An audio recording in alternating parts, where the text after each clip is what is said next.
L'un dirige le Mont Saint-Odile, l'autre c'est son adjoint. C'est un prêtre de couleur, enfin un prêtre noir, qui vient du Rwanda où il a déjà vécu l'histoire des Tutsis et des Hutus. Donc il a un passé déjà très très compliqué. Toute sa famille a été massacrée.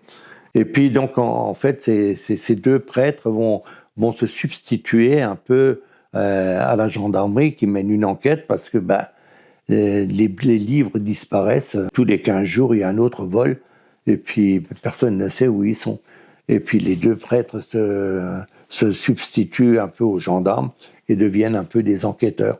Alors ils ont leur technique bien à eux pour chercher, mais c'est très compliqué, ça va de surprise en surprise pour finalement quand même aboutir, mais pas de la façon dont on aurait voulu. Voilà. En fait, Les Yeux de la conscience, c'est une double histoire. C'est une double histoire qui nous ramène, donc, qui est actuelle, avec un voleur de livres, donc particulièrement rusé. Puis cette histoire nous balance en 39-45, à l'époque de l'occupation allemande.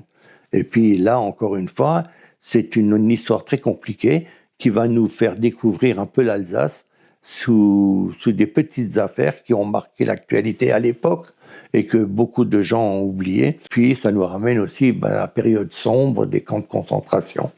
Donc j'évoque également dans ce livre l'histoire des Lebensborn, qui est en fait étaient de grandes maternités que les SS avaient mis au point pour fabriquer des petits blonds aux yeux bleus, quoi. En fait, ça va être l'histoire d'une petite fille qui est, entre guillemets, fabriquée dans ces Lebensborn, et que son père, qui est un officier allemand, va pouvoir se mettre à la recherche de cette gamine. Voilà. Donc ça, c'est la partie allemande, mais ça nous ramène dans les camps de concentration. Ça nous ramène un peu à la fin de la guerre, à la chute de Berlin.